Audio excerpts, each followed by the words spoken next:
All right, yep, we're In recording. recording. Yep. Okay, sweet. So just a few bullet points for information. Money's the big issue for a college student. I realize that. And we're going to make it pretty easy on you. The big expense is going to be getting yourself down there, Mm, uh, and ideally with your dive gear. Or if without any pieces that you need, you can rent, buy down there as cheap as you can get it anywhere. Keys is the Super Bowl of scuba diving. There's all kinds of dive shops, at least one per mile for 100 miles. But there's a very nice one right across the street from the lab, which is at mile marker 100. It's 100 miles to Key West. And that is, what do they call it? Discount divers or something like that. They changed the name on it a lot of times, but they've got everything you need. And then there's a dive okay. shop I use called Concrete Public Divers, which is the number one dive shop in the Keys. And I've got a long-standing relationship with them. And last I heard, they do rent gear. That's where I get my tanks filled. And, you know, that's a convenient stop for all of us for air fills. Um, Air fills 10 to 15 a tank, depending on what you're breathing. I breathe all nitrox personally. Um, I don't know if you're nitrox certified. It's a nice way to go. But No, we I'm don't not have supposed to to. at all. Air works. With air, we're going to go out to the shallower site. You'll be able to dive twice. I may dive 3 times, but nitrox allows you a lot more bottom time. And Mm, but 2 tanks is a pretty good day of diving, and a lot of times that's all I do. okay. If we go to the deeper site, which I don't think I would do that for you, that's about 70 feet. You'd probably be looking at one dive, maybe two, after waiting a while, a couple hours probably. Either way, I like to pack a lunch, take a cooler out, take our time, and I've got the boat, so you don't have to worry about paying for a boat. So groceries, we're just 3/4 of a mile from a public store. Buy your provisions there, no problem. And I'm willing to share and all that. I mean, I'm very laissez-faire about accounting for costs and stuff. Wouldn't worry too much about that. But yeah, you're not going to be spending any more than you spend to live at home, most likely. Hmm. So the lab rent's 15 a day, which is like crazy cheap. You can't get into the Keys for less than 200, 300 a day for lodging. Hmm. This is a nonprofit organization run by a friend of mine, and it's a great setup for us because it's got everything we need. It's Spartan. We're talking bunk beds or maybe a double bed if you're lucky. Um, Air conditioned, good kitchen. It's got laundry, Wi-Fi. It's got a nice screened-in porch. It's got a dock. It's got kayaks if you want to go paddle around in the bayside. I do recommend you come for a week at least, because it's 2 days, 2 driving days to get there and 2 driving days to get back. That's kind of a long trek. I've made it Hmm. many, many times. I think I've made it at least 80 times, though, and most of those from Ohio, where you guys are located. Um, it's doable. I used to do it nonstop when I was younger. That's crazy. 2 days, 2 days. If you got a partner, like if autumn comes, that'd be ideal. You can Hmm. share drive time. Everything's good. Now, here's the fun part. If you're oriented and the opportunities there to do some cash work for the rock operation, it's called rock drilling. Uh, it averages out, you're being paid by the bucket of coquina drilled out rock, $12 a bucket. Most people get buckets an hour. So it's close to 25 an hour, cash money. To sell it, it's easy work. It just takes time. You're using a water drill setup. You've got a GFI protection on the circuit in case you make a mistake and splash water on the drill. It shuts down as soon as it sees a drop hit it. You've got a Bluetooth noise canceling headset to hook up to your phone, listen to tunes, because the worst of it is it's just kind of tedious. Once you figure out how to do it, it's a boring job. So having some tunes to kind of motivate really makes a big difference. It'll be, in the neighborhood of $400 to $500 cash work available. So the two of you could split it and make a couple $100, maybe come close to paying for your trip. I don't know. So yeah, the schedule is April, a few days into May probably, but if at all possible, come for a week at least. Otherwise, you're going to see it and then have to go back. I mean, it's not going to be that useful to you. On the average, I can get out due to the weather about 1 day out of 3.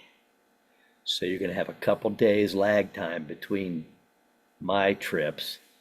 If you're interested, there's plenty of opportunities to do what I call tourist diving on the dive boats. Budget about $100 a day to do that. Can be a good way to see the status of the existing reefs, which breaks my heart. They're just visibly degraded.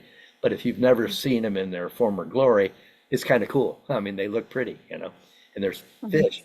But yeah, it's nothing like it used to be. But that's the past. Still a lot of fun, really is. I don't know your diving experience, Emma. Can you maybe give me a sense of that? Because there's other things we can talk about. I mean, not much. I got my certification and then I didn't dive since. I haven't really had an opportunity Yeah, to do I any understand. diving. You're in Ohio, yeah, and it's winter. Yeah. Uh, I'll bring along a safety diver for you, okay? Mhm. That Okay. way you get the feel of the territory and get comfortable or not comfortable, you'll know. Oh, But I've never seen anybody not get comfortable. I did see one gentleman, but he had some real nervous issues, worse than my issues. mm, And yeah, he dove it though, and he seemed fine when he was in the water, but he seemed distressed once we got out. He was not having a good day. It was mostly the rocks of the boat. I don't know how mm, you are with seasickness, land legs, and all that. yeah. You good with that? Oh, not really, but I can take Okay, medicine. Like, I'll be fine. I've been on boats good. before. Yeah, the Dramamine, you want to take it the night before and the morning of. You'll be Mm-hmm. set. You'll be set. Okay. Any questions before I show you some fun pictures and stuff? Yeah, I was gonna ask you. So we have our exam week is kind of late this year. Yeah, well, They don't start until April 28th, and it oh, goes that's till fine. May 2nd. Yeah, so you need to be studying it up and all that. Uh, I would advise if you can break away for this early in the month, that's ideal. Um, So like like early May or no, I'm thinking early April. It's, early it's April. it's usually the big stopper. But my problem is in May, this place has a troop of researchers and or family members that use the property, and I get Mm-hmm. squeezed out. So Okay. April's my golden month. That's Yeah, the Autumn and I can try to figure something out with professors and maybe get a week to come. it'd be ideal, man. I know it's a hardship, but I don't think you'll find a better experience if you're interested in marine Okay. biology. Of course, it's my operation, so Hmm. I'm very high on that. Um, Okay. yeah, you'll gain a lot out of being there, even if it's a Hmm. couple of days of diving. You get to see some things that will teach you, and I'll help you understand the situation too. Okay. Uh, So I mean, yeah, ideally, if they could go, maybe right, After exams. I can't. during the exam week, and they can ask the professors to do something before, or after, or maybe before or something. So let me Uh, look. What is exam week exactly? That April 28th through May 2nd. 4/28 to May 2. Yeah. So, let's say, maybe they can leave to head down there a little, like, Thursday the 24th or Friday the 25th, something like that. I That might mean, work. I only have one exam that I know of, but it's OChem 2, and he's pretty strict. So I don't know. Maybe if Parton could like write me a note or Yeah, something. I can help. Who's Okay. your professor? Stephen Chung. Oh, yeah, I know him well. We'll figure that out with Okay. him. He's actually really nice. Okay. So if you come down late in the month, I'll tell you what I can do, but those dates kind of sound doable. I usually end up, using a few days in May anyhow. The only problem's going to Mhm. be we're most likely going to miss out on the rock drilling work because I've got to get it all planted. Um, that's the price we pay for the scheduling. There may be a little bit left to do, but I like to get it done early so it's done and Mhm. out of the way. Because the big variable down there is the weather, and when the weather lays calm, I need to be working. That's the way it is for everybody in the Keys. Dive boats. Yeah. Mhm. So if we could get early April, that'd be better. Early April would be better if you Okay. can manage it. That way, you're almost going to be able to pay for your trip, or at least a good chunk of it. Mhm. The Yep. rock work, like I said, it sounds onerous, but it's really it's a cake job. I do it Okay. all. I do it all the time. Um, and I'm old, so Mhm. Well, something else I was going to say is that I mean, we can like give you course credit, like that way, to help. That would be a better case for any professors that have questions as to why you're going to Florida in the middle of the semester or something. Yeah. right. This isn't a Um, fun expedition, although you'll probably have some fun. But yeah, Yeah. it's a it, serious learning experience. I totally believe that. And that we did that years ago with Mimi Rose, your predecessor, man. She used a couple of university-owned buses and hauled everybody down there, and people had to write a paper, and they got a couple hours of credit for it. And I'd love to help you understand what I'm doing because I think it's the only way forward, personally. I mean, what's been done with restoration, if you're familiar with it, is very useful, but they're hanging on to the same practices year after year in the field. They are modifying and trying some things, but they're not making the kind of progress we need to make to yeah, preserve. I completely agree. I mean, even the best conservation efforts are really just a band-aid. I mean, we're not going to fix it. Doesn't None of it fixes the problem, and we're just kind of Mhm. flipping along a little Right, longer. it's climatic as much as anything else, pollution, overfishing. We're not going to solve any of that. Mm-mm. I agree. I really support what you guys are doing, and I wish there's more doing it. But Well, man, I may call on you to help me because I'm lobbying hard for this. I'm hoping to meet with the Coral Restoration Foundation's main guy when I'm down there. dirt, We've, we've already connected electronically, and he seems to be very open to what I have to say. I'm not going to tell you he's a fan because he's got this whole paradigm and this whole operation. They're just trying to flood the dying reefs with nice little frags that are laboratory reared. And they get some survival. They claim an 80% survival rate per year. That's last year, and it was pretty mild.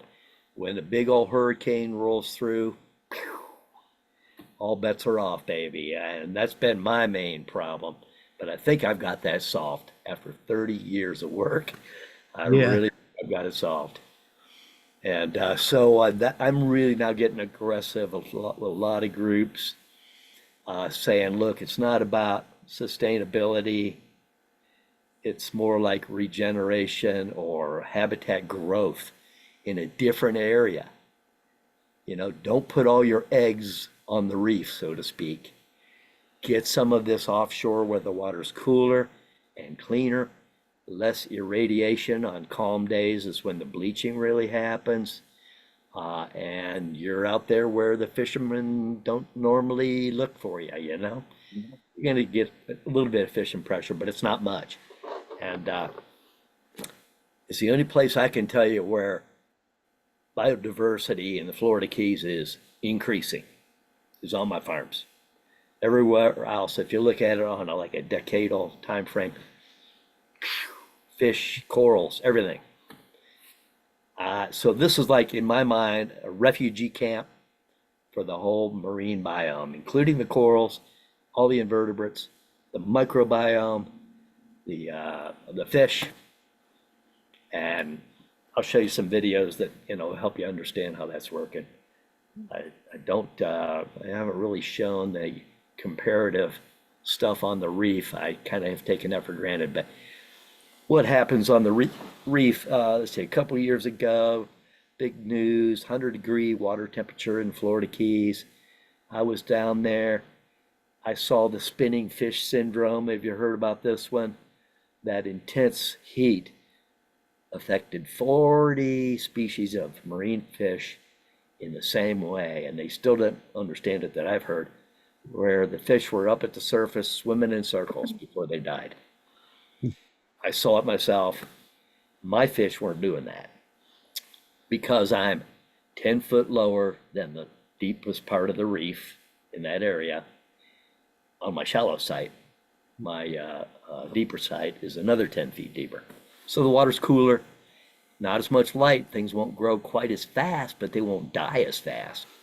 And I just think it's a good thing to really seriously explore. I'm doing everything I can, privately funded, and I'm looking for external funding, but I don't like a lot of strings on the work. I like to do what I do. I've worked with grants. The bureaucracy is intense. I don't have time for the bureaucracy. I'd rather fund it myself and then convince somebody else to do it, and I'll help them. If somebody wants to get a grant, I'll be your #1 advisor for a while, show you everything I know, turn you loose. I don't have any proprietary claims on this methodology that I've developed. I'm looking for copycats. I want it to be done. So, any other questions before I show you a few pictures? I don't think so. Okay. Feel free to stop me anytime as we go through this. Let's see here. Actually, I did have a couple more. Oh, go. All right. So I was wondering who else. So the living quarters. I've never actually been down there to see them. Like, Yeah. who else is going to be there? Like at the living quarters? Oh, good question. There is a group coming in late last half of the month. You may not even see them. Uh, there's a couple grad students and an undergrad doing some research out of Texas A&M. It's hard to predict what other researchers, but it won't be crowded. Mhm. It'll be wide open. The place sleeps 10. My daughter is coming down. She's a great diver. She's coming down sometime in the middle of the month. And she's coming from Missouri, which there's this option also, but it's difficult for you. I will drive up and pick her up at Fort Lauderdale Airport and give her ground transport down to the lab. It's about an hour and a half run, no big deal. But yeah, in the future, or even this time, if you were able to fly in, I can pick you up and send you back. The only thing I ask is evening departures, evening arrivals, so I can work with the day. But yeah, I'm not sure they'll be. Actually, I've got some friends that are going to come. Tentatively, everybody likes to leave their options open till the last minute, see if they can get something better going on. And And then there's an older gentleman that's dove with me for years, but he's aging out of the process. He's got health issues. He has said he wants to go for the whole time, John McDougall. So, I don't see there being any big threats for security. I would worry about you if I was your dad on the surface of this thing. Um, I do this all the time. Nobody's ever had issues, other than I did have one group that got a little carried away. And I'm not going to mention any names, but BG kids like It to have fun was years it and years ago. one of our groups. Yeah. Mm. And there was one cat that just didn't know how to stop drinking. And yeah, he was a problem. But, that's the issue. I'm not going to give you a problem. Uh, but kids, they're looking at spring break as party time, some of them, right? Mm-hmm. And if you're a serious person at all, you're not going to have problems. Oh, how much downtime will we have? Like, will we be out every day? Okay. No, 1 day out of 3 on average, Oh, okay. because the wind kicks up. It's not a perfect thing. You could go down there and never get out on my boat. It's Yeah. happened with Mm-hmm. one. That's why I go for a month plus to make Mm-hmm. sure I get my work done. Uh, Okay. if that happens, we'll go out. I'll go out with you because I'll feel so sorry. We'll go out on one of these big tourist boats with the high waves going around, and we'll have some fun on the reefs and at least see that. And I Mm-hmm. might even be able to talk my buddies into putting us in a place where we can go see my shallow farm. We won't do serious work unless it's all staged up, which it might be. Mm-hmm. So we'll do some diving. We'll do some diving. And you said we can rent all the gear from across the street. You can. I'm not sure they rent it. I'm not sure Conch rents it, but it's definitely rentable in the whole arena. I haven't looked at renting gear down there for several years. Things change, they go back and forth, but people rent gear there all the time. And Uh, also one thing I wanted to say about that, I actually have a bunch of equipment, and so does the Marine Lab. We've got a ton of it, oh, but Okay. what you'll want to do is get it checked out um by a dive shop and maybe yeah. like maintained or something, because a lot of it's just sat around for many, many, many, many years What kind of without. storage? What storage? Well, mine's just in my garage. The others, they're just in the marine lab, like in the storage, just in the marine lab, or not in the lab, but in the life science building. The So I worst mean, thing you can do is overheat it like in an attic in the summer. yeah, That'll, no, it's not like that. yeah. Well, have at it. Take some of it to a local dive shop and have them look it over for you and just say, hey, Yeah, maybe if you took it up, but even like I assume you have mask and fins, your own. But even if you need those, we've got that stuff. I'll I've let you. got I mean, maybe I one have set. I have fins from like because I used to swim competitively, but I don't think I should probably wear those ones. I wouldn't. Not I've like. got a spare set of fins. Uh, I think got I can buy some at Aqua Hut in Toledo. I think they sell fins there. Yeah, and those guys, right? So what you should do Yeah. is you just talk to Clay up there, Hmm. and then ask him if they can look it over, do maintenance or something along those lines. I don't know. You Okay. know, then you can just use that equipment and it'll be free to you to use. You know what I mean? You don't have to rent it. Yeah. Okay. But you should have it. It's most of it. It all looks like it's in good condition, but you don't want to yeah, get down there and find out the valve's sticking or there's your BC has a dry rot and has a hole in it, or who knows it what. happens. It Yeah. happens. My advice is do whatever you can. Get down there. It'll be okay. We'll figure it out. Okay. I've done that many times. I've gone down there. I don't know where to stay. I don't know what to do. It all works out. We'll work it out. Okay. I mean, I know the area. We'll Okay. work. But yeah, do what you can. All right, I'm done interrupting you. Oh, that's good. No, really good discussion. So just I'm gonna preserve your time. Oh, wait a minute. I got to ask for you to allow me to screen share, right? Yeah, you should be able to do that now. Okay, bang, there it is. Let's see now. Where's the one I wanted? Ooh, it's over here. There we go. Okay. Brief slideshow. I'm going to cut through the. Can you guys see that? No. You can't see anything? Okay, Mm-mm. let me try again. Might be taking some time to. Okay. Not seeing any of that. That's weird. Let's see here.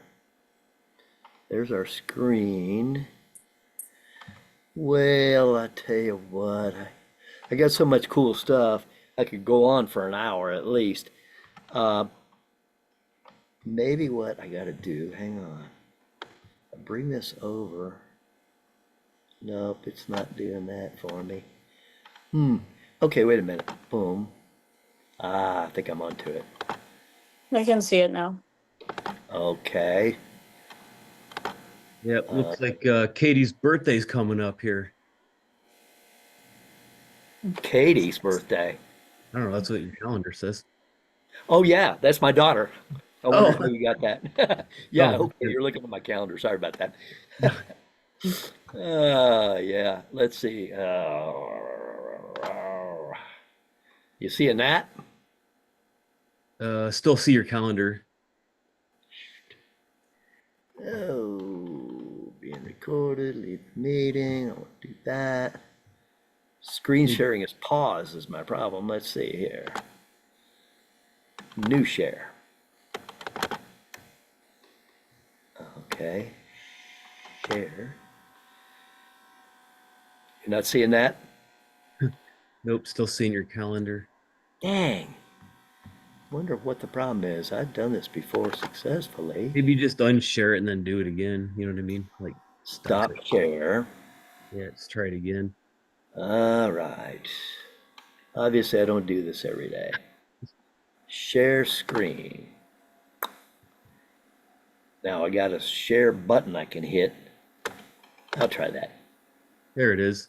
Got it? All Yep. right. Cool, cool.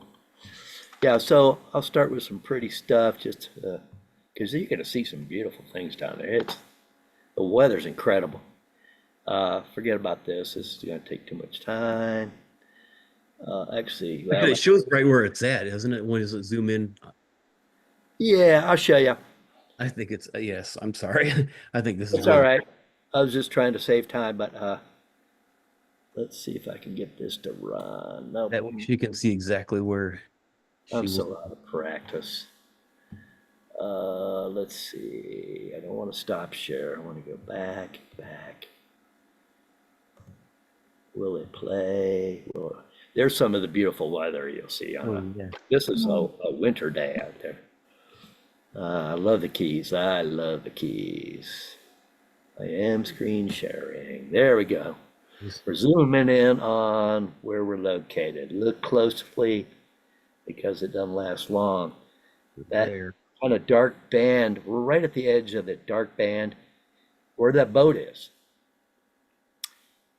We're right there in the vicinity. It's not the exact location because I don't want people taking a picture of that and going there without me, okay? But you're Yeah. with a swim. Uh-huh. That's the area. So the edge of the reef runs 45 feet. You see the lighter colored strip going up in the left side there. That is sand bottom, and that's where I'm operating. It's pushing 60 feet. And then if you go out a little further, you'll see the darker zone out here. You're down at the drop off where it goes down to several hundred feet eventually.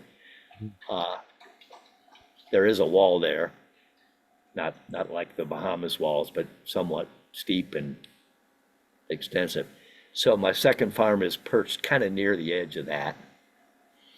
And one of these days, one of my goals is to connect the two farms so that you could do a drift dive where people would visit one farm, follow a trail to the other farm, and you'd see some different things as a result.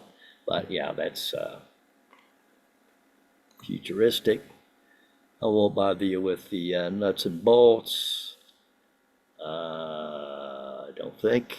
Oh yeah, we'll mention that the mesophotic reefs were a couple miles further out past the drop off. And incidentally, we're operating about 6 miles offshore. You can still see shore, usually. And yeah, so you're out there.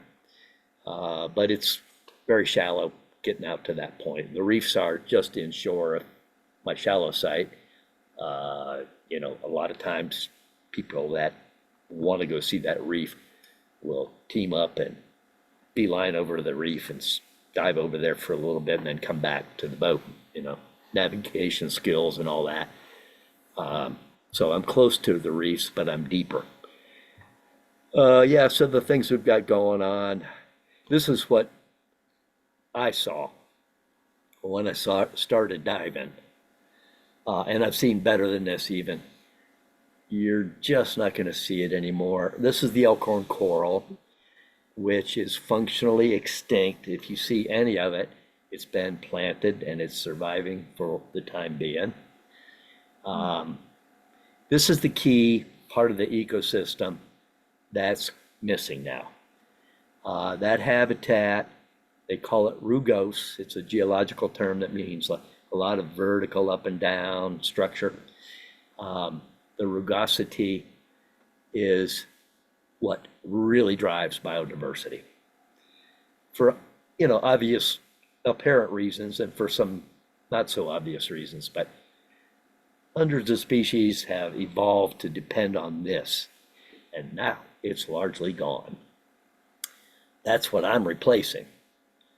And I'm very pleased with the results so far, although it's been a lot of challenges. Here I am showing you how I hammer the rebar into the deep sand where I'm operating. And the idea here is start with a 9-foot piece and I hammer it halfway into the sand. And it's a 5/8 inch. It's as thick as your thumb. Good structural rebar, heavy duty. And then I stack the rocks on it. Let's see. These are freshly stacked rocks. You see they're very clean. Right next to it are rocks that have been there for 6 months. See a lot more activity. See a darker color. Things are happening. This rock is shell rock.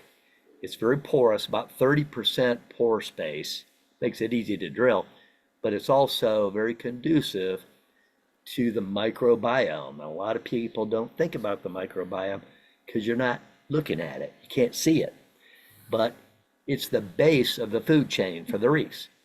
If you don't have microorganisms, larval organisms, tiny little fry, things that are living on the surface or inside the rock, the larval fish that hatch out aren't going to have a good food supply. And that's a critical piece of their life cycle. So microbiome, got to have it. That's what it starts out with. We're building an ecosystem from the bottom up. Big challenge with our hurricanes. I won't belabor that. I've been wiped out 4 times. I keep coming back. And I don't know what's going to happen in the future, but I'm going to put every bit of effort into it because I think I've got it. I really think I've got it. And here's the key. I've taken 3 rebar stacks, all hammered into the sand, tied them together as a tripod. That thing is stable as a rock. I'd like to see some hurricane. I don't really want to see one, but I think I've defeated the forces of nature. We'll see. Man versus nature. Man for nature. This is the rugosity I can provide today.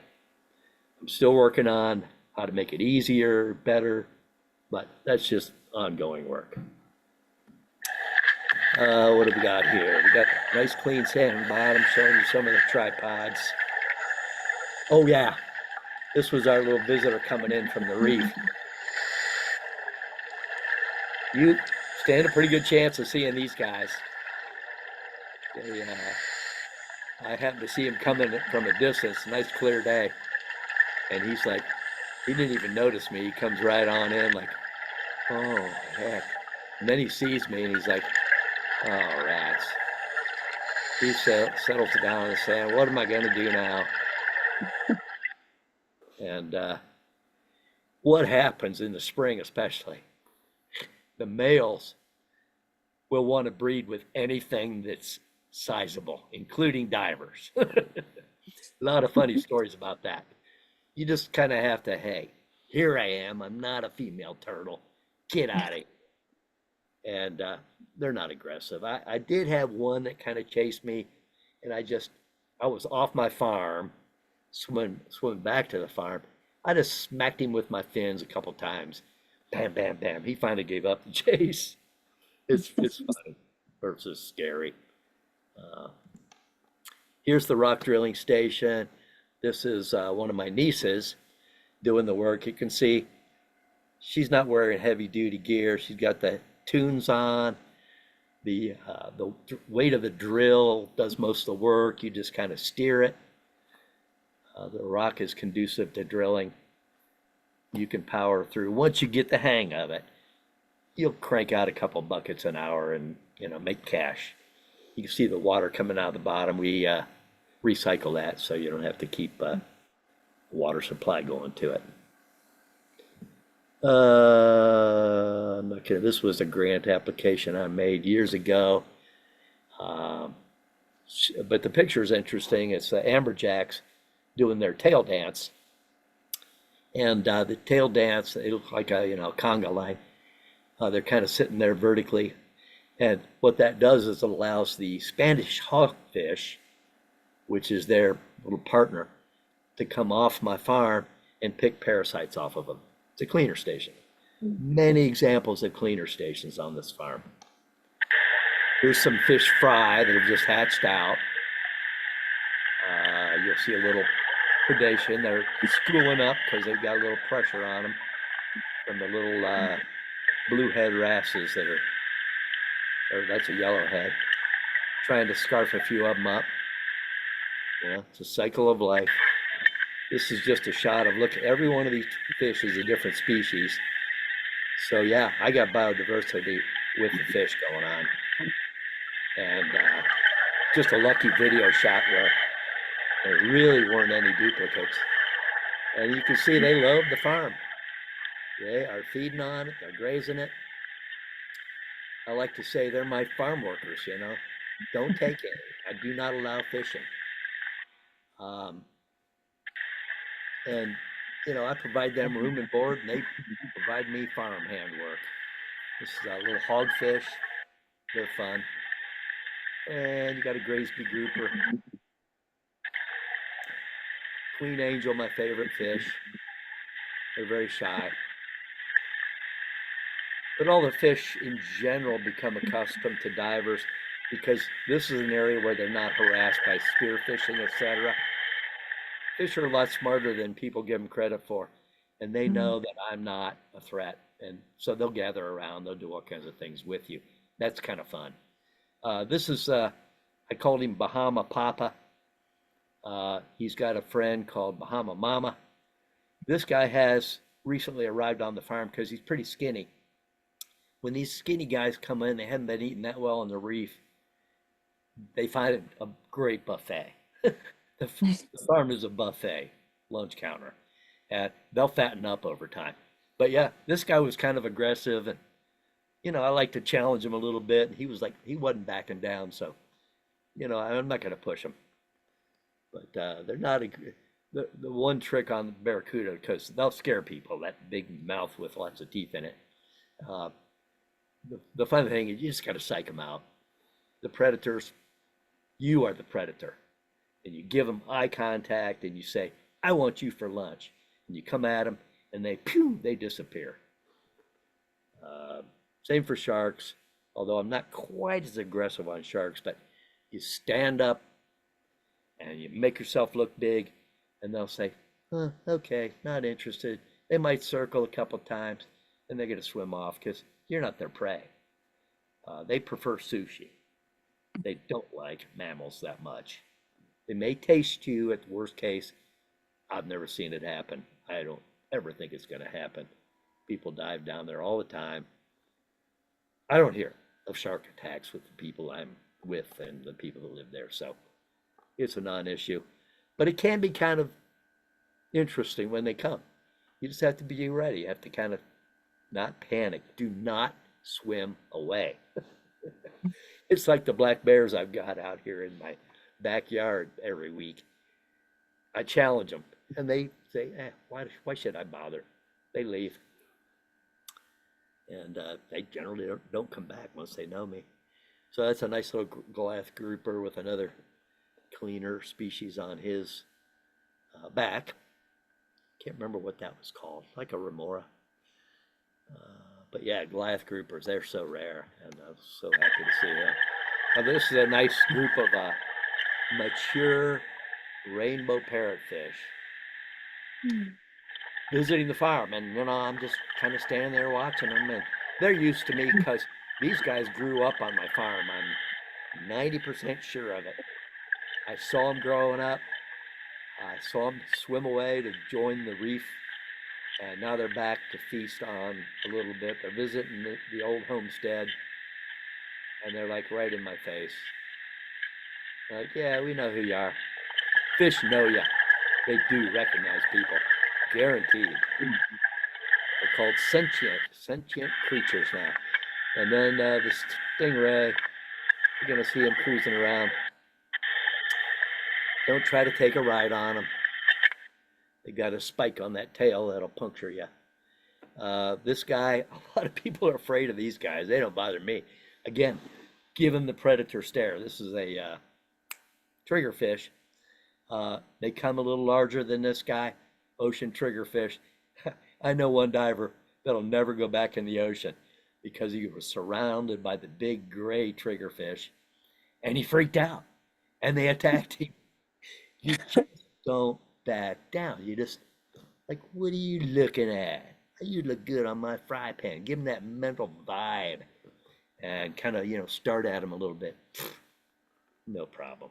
But if you're a little oyster, or if you're an urchin out in the sand, they're going to have you, because that beak of theirs is like a hammer. Bam. They'll break the shells open and chow down. And they're used to being a little aggressive. I've had them surround me when I used to hunt lobster, and they were in a circle around me. It was like, oh, how do we get this lobster in the bag, And I'm like, I'm just slowly turning circles, looking at each one like, come on, man, I'm hungry for triggerfish. They just kind of kept away. And so that's the attitude. You got to maintain that. We are the dominant species. It's kind of comical. This is a really cool shot of the farm from the top down as it existed. There are vestiges of this left today. I've rebuilt some of it, but I've also, this was pre-tripod. But you can see the boat there, and you can see this nice white halo around the boat, and also on the nearby reef. That's how close the reef is. These are the grazers that come out from the reef and munch on this growing blue-green and some green algae in the white sand. And if you don't have enough grazers, that sand turns dark, as you can see. And now when the sun's shining on it, it gets a lot warmer. And usually bleaching happens on a calm day when there's not much current. And the local temperature differences are quite noticeable. You get that boundary layer of water that doesn't move that much. And anyway, this is a feature that I'm working on because I like this feature a lot. And the researchers I know, the full-time marine biology guys, are saying, wow, that's cool. Yes, that's a good example of why overfishing is so damaging to the reefs. Yeah. Like a lot of people, so that's one thing they say, list all the things that cause coral bleaching, and people typically will forget that one. In and you can like, well, and I'll try to explain it like it's, the food, you mess with any part of the food chain and it affects everything else. But that's an awesome example. Actually, I love that. Yeah, good.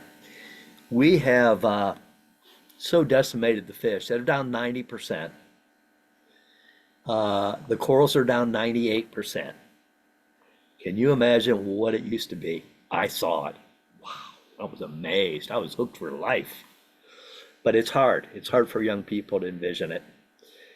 Yeah, and it breaks my heart. But yeah, this is a gray angel, one of my pets. Inside its gill there, it's got a cleaner shrimp. Pedersen's cleaner shrimp, actually named by an Ohio biologist. And yeah, so he opens up his gill and he lets that guy climb inside his head. Another example of cleaner stations. This is another one of my lovely ladies. It's a French angel. She's doing that tail dance, and you can see the fish gathering around to look for little flukes and parasites on her body. This is an ecosystem. Everything depends on itself. After a big storm, when the cleaner stations are all disrupted, the fish become very unhealthy. They're loaded with parasites. They're sick. They're sluggish for a year plus until those cleaner stations can reestablish. And that's another very important function. This was an old buddy. I haven't seen him for a while, but I'm sure that there's some. Look on top of his head, the cleaner goby. Now he'll open his mouth and that goby will go inside. Again, this is on my farm. The They brave use little fish. So that's a what? brave little fish. Yeah, he really is a cleaner goby. Um, a lot of these relationships, they're kind of limited symbiotic, partnerships. Some fish would eat that little goby, but that goby instinctively knows it's blueprinted somehow genetically, instinctively, and they'll avoid it if there are predatory behaviors. But it knows the moray can be a friend, so he'll approach and kind of dance around. Moray opens his mouth, he goes on in. He knows it's safe. Crazy, isn't it? I think what's even crazier. So yeah, so somehow this eel knows he's not supposed to eat that fish, but it's not just Absolutely. the eel, it's all the fish know that they don't eat the cleaners. All of them know. Just They're very thoughtful. Fish are so much more intelligent and or hardwired by hundreds of millions of years of evolution. And yeah, they've got to figure it out. We're still figuring it out.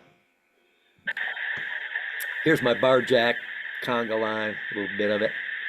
These blue and gold Spanish hogfish picking up parasites. This is my wife who used to work with me down there. She's kind of saying, I'm not into it anymore. I wish you would go, but I can't blame her. She gets sun poisoning in the sun. But this is how we lower the rocks in the bucket, and so as not to land on top of a turtle or a moray eel or whatever. Again, the animals, they get out of the way. They can feel the pressure waves coming at them. They're incredibly able to dodge stuff. Here we are building up one of the spurs. Greg Diamond, he's almost always with me down there.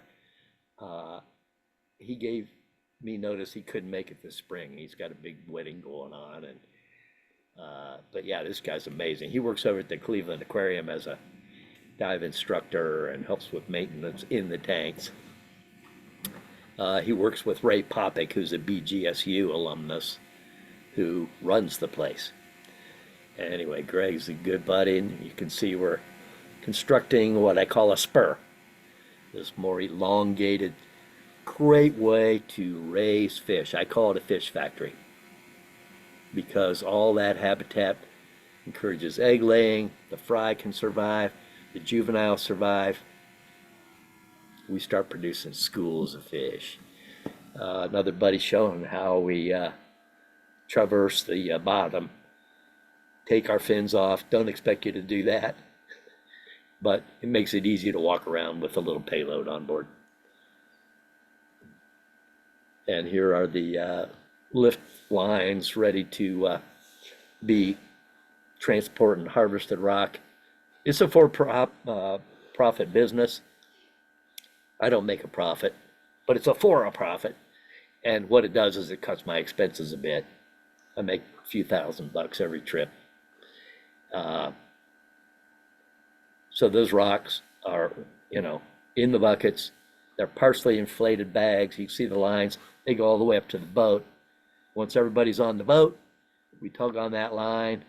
The bucket raises up 4 or 5 feet with a little effort, and then the air inside the lift bag expands, comes on up like an elevator.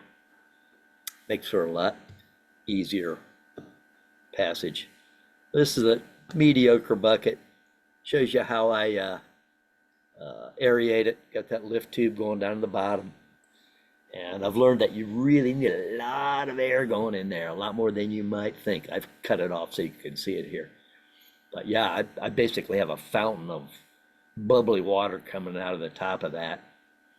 And then I'll put a lid on it when I'm in transit with a hole in it right above that. And some of that water almost wants to come out on top of the lid. If it does, it drains back into the hole eventually. And what's really cool about this, if you know your aquarium equipment, it's like a protein skimmer. If you get something that dies, generates protein, it'll come out on the lid and as foam, and then I just wipe it off. So pretty handy little setup, makes it easy. I call it an EcoPod. This is my unit of sale. I don't sell individual rocks. I'm a wholesaler. I will sell to serious aquarists who want to do a real reef tank, and I can show you how to make the entire coral reef come alive in your aquarium. This is at one of the shops. The guy buys from me routinely. I've got several competitors in the Keys, rock farmers like me. He waits for me, which is a great compliment. Isn't this where Toledo's got all their rock? Yeah. Yeah. And then also all of ours, that's live rock. That's where it came from. Yeah. I should probably bring you some fresh stuff. In fact, I've been thinking about this. We need to do a little bit of lab research. I'd love to fund a little study if you've got something that wants to do individual studies. I've got some variables I'd love to have you guys study for me. And I'd furnish the rock at least and, pay for expenses, etc. Yeah, this is some light rock from out west. It's not bad. This picture is not the best of it. But I mostly use the coquina. Here's some corals that I have harvested the rock, fragged the corals off, which is legal to do. State of Florida will tell you absolutely no hard coral harvesting. Well, I've got an exemption because I'm the rock farmer. Soft corals. And that's because you put non-indigenous rock down there, and then the corals inhabit it, so that's why you're allowed to harvest them. Exactly. And people wonder, they kind of look at me sideways. Yeah, but you're just going to harvest this stuff and sell it. It's got to be sustainably done, and I mean sustainably. I harvest very little because I want to preserve that ecosystem. Once it's established, I don't want it to go away. It takes 5, 6, 7, 8 years to really mature. Last hurricane was in 2017. I've got some really mature stuff now, but I've gone way low on sales. I think I'm ready to sell to a zoo again, but I'm not harming that ecosystem. I'm very careful about that. And I've got a plan to make an area totally unharvested. This is a little guy that grew up in one of my tanks. The fun thing was, and this is a keystone species down there, Diadema antillarum, that used to do all the grazing on the reefs. It kept them clean, the sand clean. They used to cover the reefs. They had a population crash due to some mysterious disease back in the 80s, I think it was. There's another one coming from the Caribbean over. Yeah. But yeah, these are great. This guy was actually in his little embryonic form, a little veliger, they call him. Looked like a little triangular bit of, what is that on the glass? I recognize it because I love these creatures. It's like the embryonic version of the urchin. He grew up in my tank, did a great job of munching algae for me, and also ate the snail eggs. The snails that come along, they could be conchs or other species. They lay eggs on the glass, and of course the urchin takes care of that, you know. But yeah, this is one of my favorite species down there. And I'm working with a guy that specializes in urchins down there now. I'm trying to figure out, how can you sell me urchins, man? I want them. But he's a researcher. Jim Birthisel, you might know Mike Birthisel. Yeah, Jim's a great guy. Yeah, Jim's one of our alums. Yeah. In fact, he's been to my farm. Yeah, and Mike was the Emma Mike Ritson is the curator of the Columbus Aquarium. Exactly. Aquarium, yeah, and also the director of the chairman of the board of directors for Seacorps International. Ah, very cool. Very cool. Yeah, I never met Mike. We've talked on the phone. I never got around to meeting him, but his son's amazing. And yeah, he's full-time researcher down there. He's got his own little boat, his own little rig, and I've worked with him a couple times. It's a lot of fun. This is an early shot of the zoo. Basically, all these rocks were just piled in there, and they fed them, and they've got solar tubes, so it's getting daylight. We get some really cool growth. I keep it alive in these buckets, aerated, temperature controls. He feeds it sunlight. He's also throwing in, fish paste and algae and stuff like that to feed all the critters. That's how you make a coral reef. I don't know. And this was a highlight. I was up there at BGSU, and dear Dr. Sylvia Earle, you need to know this lady. She's the heart of the ocean. And so I gave her my grant application at the time and just said, I'd love any feedback you could give me. And of course, she's very busy, but she insisted on taking this picture after hearing me give a 10-minute description of the work. She loves the rock, man. I love it. And then, the sunset views on the bayside. Got to get out to the dock. This is a view of it because they can be spectacular. That's the end of that little bit of it. But bottom line, I caught the Keys disease a long time ago. I'm a zoology major from Ohio State. I never want to stop going to the Keys. So I go twice a year, 2 months out of the year. And I've got a lot of people that, where am I going to go here? Full screen, I'll figure it out sometime. A lot of people that are any age, from college age, maybe a little younger if their parents are there, up to people that, like me, that you don't think should be diving, but if you've got experience with it, it's the easiest thing in the world. And I have no fear underwater, and I am totally comfortable. That's the whole key, is controlling your mind and being at peace, knowing that you can get out of whatever situation arises. I was lucky. I got trained hardcore by a Navy instructor that put us through the paces back when I was at Ohio State. They don't teach it like that. Actually, there's one group that does. It's NAUI. They'll give you the hardcore instruction. Ditch and don, where you drop all your gear on the floor of a deep pool or out in a quarry, and you ascend free of sand. And I'm talking all your gear, mask. I think he left our fins on, and we'd go on up, take a breath, dive back down, put all the gear on underwater. I mean, that kind of training is amazing. And they used to teach you buddy breathing. Now, better have your octopus to share, but this is way back before the octopus existed. He taught us buddy breathing, 4 divers on 1 regulator, and you just get over it's that panic reflex. If you can conquer that, it's a great life lesson. It comes in handy in many situations to just chill and know you're going to be all right.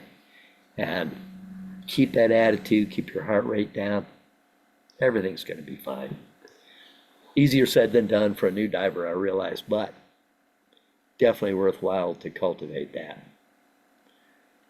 Anyway, I don't know if you're seeing the full view. I'm not, but I don't care. Anyway, I hope that gives you a taste of it. I didn't show a lot of pictures of the lab. That's one of the things that puts my wife off. She's artistic background. She could tolerate the lab if she really needed to. She hears me talking about her. She's trying to call. Her joke is, yeah, it's $15 a day and it's worth $5, but you just have to have a, semi roughing it mentality. It's really not that bad. It has been improved and upgraded a lot in recent years. And my wife is a supporter. I just don't want to torture her. I mean, if you get sun poisoning in the sunshine down there, it's just not going to be a lot of fun for you, especially not out on the boat where you can't really avoid the sun because it's reflecting off the waves, If you wear sunscreen, please make it reef safe. Thank goodness they've got reef safe sunscreen now.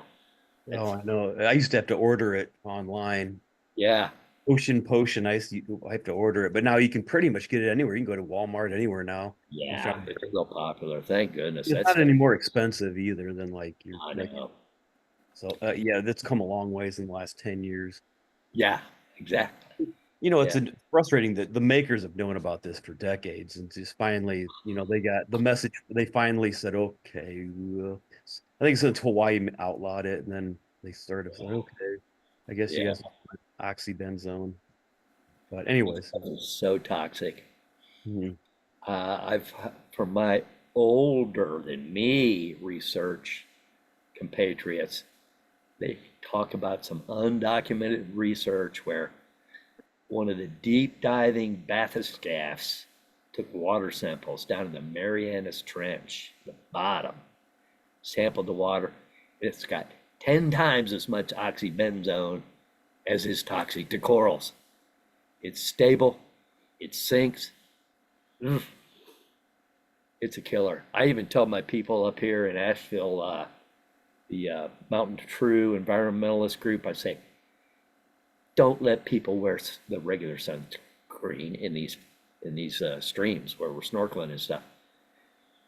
It all gets to the ocean. Trust me, it's bad news. It's like DDT or worse.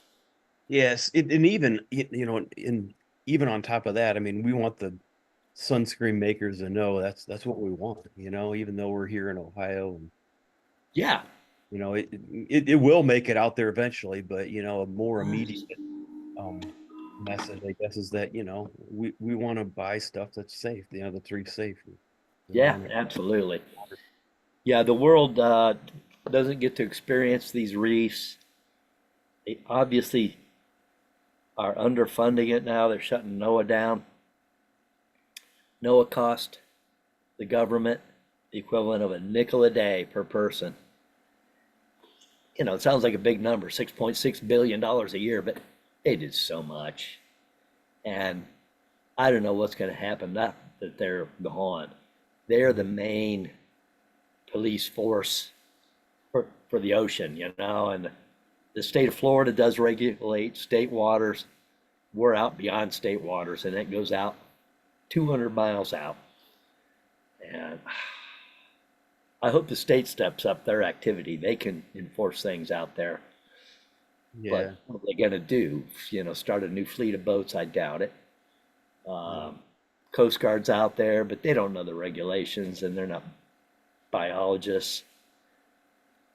I'm pretty heartbroken over Noah.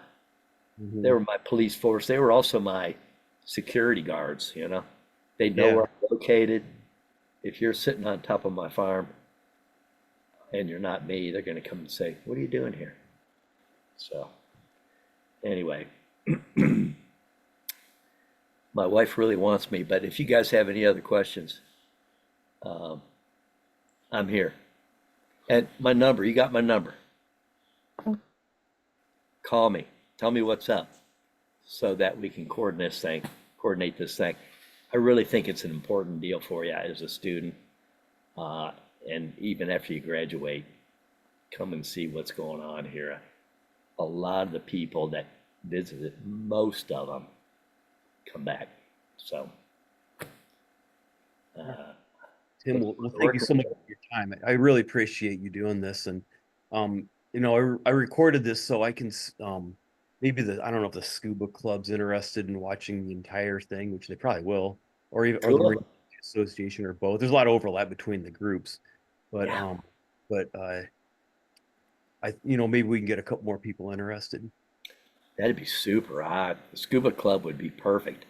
I've Yeah. talked to the scuba club at Ohio State, and they tend to get better gigs. You know, some millionaire will treat them to Fort Lauderdale diving, and I'm not that guy, you know. But yeah, if you're looking for information about the biology, I think you're gonna get it with this And, experience. if we get organized, what they used to, I mean, the BGSU, Marine Biology Association, used to do is they would, plan this during their spring break. So they'd plan, a Yeah, year, and then they would, throughout the year, they were raising money. So it right. didn't cost anything when they would go. It was all covered by the raisers. And we could probably get back to that. You know, we used to crowd, we'd have like 10 kids from BG. We'd rent a condo that sleeps six and everybody'd be camping on the floor. Nobody polices that, you know? Uh, the problem for me is, and I can solve this with an independent work site to drill the rocks. You can't do that in a condo. Mhm. Um, so it's an option. We need to Yeah. talk about it. Yeah. We'll try to get a group down this year, and then we'll work on trying to get maybe a bigger group next year. Yeah, because I think that's excellent. it's yeah, I'd like to see us heading going down there and sending groups down there regularly. Well, and you know, there'd be one of the avenues of the scale up goal I've got is to team up with a recognized academic institution and have Dr. Matt Parton be the principal, investigator, and I'm a principal advisor. It's a lot easier to get a grant that way. Yeah. For-profit guys, eh. And I'm Oh, not sure I want it either. So, but I'll work with anybody that's got a grant and teach everything I know. yeah, I agree. So yeah, are you worried about funding for the future? I mean, I know grants are going to be really hard to come by here, especially Exactly. What and I'm state. so glad I'm self-funded now. No, yep, I know. Yeah. So But this is, yeah, yeah, like our department's devastated, because a lot of them have NSF, NIH grants, and they're just like, I have heard there's lots of money available for the right projects. I just was with the Oceanic Restoration Foundation out of Monmouth, University of Monmouth in New Jersey. They were talking about all this funding being available globally, available anywhere for the right project to hmm, save the reefs. And that I got to pursue that. But there's other yeah, parts of the world still are ready to fund this. yeah, Uh, and there's a lot of private, uh, don't grants as well. Not, it's not just federal public, grants. There's other, exactly. there is other stuff available. You're Yeah, right. yeah. And part of the burden I feel is publishing what I'm doing. I'm working on that diligently. uh, so that it gets legitimized. It's a reference, and more people would read it and Yeah. start to think of it. But yeah, getting a grant is instant credibility too. Well, Um, I don't know if you'd want to consider this, but even like BP oil, I mean, they're like been ever since their big oil spills, they've been trying to improve their image. So I know they have money and yeah, other, yeah, they do. I've they kind of take their approached, money, they've got money. So, they do. some people might be opposed to taking their money, but they do have money for this kind of stuff. I'm not opposed to it. Uh, but I don't want to carry the burden of the grant. Yeah, yeah, no, yeah, well, we can discuss that later on, but thank Cool. you so much, Tim, for doing this. And I love what you do, and I wish there was others doing it. And I hope you get a group down there. We'll get it figured out. We'll get some supporters because the world's not getting any easier on the coral reefs. Yeah, And the fact that CRF, the biggest group, the main guy wants to talk to me, I'm pretty pumped. I'm pretty pumped. The other one that excites me is a lady in Marathon, Hannah Koch, who's the 1 year employee of Monroe County, which is the Keys in Florida. She's the artificial reefs administrator, and she's one smart lady. And she's read my blue paper. If you need a copy of my blue paper, I'd be happy to send it to you. yeah. Uh, have you got it, Matt? I mean, I looked at something that you sent me. Yeah. That was it. It's like 14 pages, a lot of pictures, a little bit of text. That's my, free will kind of offering. But yeah, it goes beyond that. And she read it in detail. I met her face to face in Marathon, and she goes, "Yeah, you got something good." And so I'm waiting for her to wade through her bureaucracy, which has got her really tied up, surprisingly. But yeah, she wants to see me every time I come down. And she's like, "We got to do this in a protected area, Tim." And I'm like, "That sounds really amazing." Uh, yeah, she knows. It's all based on the biology, the science that's gone before. Yeah, Uh, Rugosity, patch reefs, it's all in the literature. And, if I can just keep it upright during the hurricanes, that's the big challenge. Like I say, I think I've got it. I think I've got it. yeah. Really. So, So well, is it Ken Niedermeyer? Is that who you're going to meet with? no, he got fired. What? Yeah, uh, poor Did he guy like? was so frustrated. He's got his own group now. He's flintered off, and there's about a half a dozen of these operations in the Keys now. They're all finding adequate funding, and they're doing the same thing. It's hate to say it, it ain't working, but it's not. How he And could possibly get but fired? I thought he like started it. he did start it. He got overthrown Wow. by some PhDs. He's a hack like me. I don't think he's even got a BS. I doubt it. But, he's got a wealth of experience, and he did pioneer it. Yeah. And I love the guy. He's doing his own thing now. His I daughter and son run a tropical fish and live rock business. I yeah. talk to them all the time. And yeah, he was very frustrated. He got thrown out by the people that wanted to do accelerated evolution.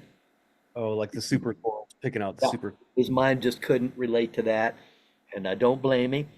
Yeah. It's got pros and cons, but they're pursuing that. The one thing they've done that's wonderful, they preserved the genetic resource of the corals. They've got a great gene bank Mhm. in several onshore labs, which your graduates, Matt, would be great candidates to go Oh, I work. know. Yeah. And And you actually, probably have some. and we've got people here that can do that type of sequencing. So I'd love to see. I mean, I can't do it. I have no idea how to do it, but there are lots of people in my department that can and do. And I would love to see us help contribute to that gene bank in some way. Yeah. Well, they have preserved every known subspecies of every known species they can find. That's a good thing. They've Yeah. got inshore labs that are pretty robust. They're hurricane proof. And So I'll give them a lot of credit for that. What they're trying to do is generate so many frags. Hundreds of thousands are planted out every year in an Mhm. effort to say, yeah, so what if 99% get killed when the hurricane comes? We've still got a few, you know. They're just trying to flood the zone. And Yeah. hey, it's a way to try. I'm just saying, try this too. Yeah. Try I this. agree. And yeah, I mean, what I believe is that the corals are going to die. There's and whether it's global warming or whatever, Yeah, ocean acidification, like all of it, yeah. they're not gonna adapt in 50, 100 years. And so, yeah, there probably will be a point where there's only corals left in captivity. I don't know, but we'll see what happens. Hey, no, I've got an answer. I've got an Yeah. answer. We can go out to the edge of the mesophotic, where I'm not going to dive out there, but automation can get this job done, Yeah. and we can manage it. The mesophotic, if that dies, we're done. Hmm. That's 150 to 200 foot deep. The water's pretty cool down there. Growth Yeah. rate's slow. The habits are different of the growth. You get the flat plated out appearance. And not all the species make it out there. I don't think elkhorn's ever going to make it out there. Yeah. But a lot of the corals are like in a safety zone out there in the deep, deep ocean. And a lot of the fish go along with that.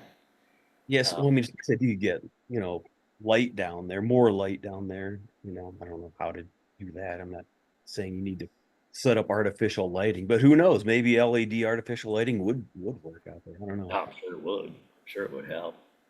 But it's got enough now to support it slowly, you know. Yeah. There's Well, ways.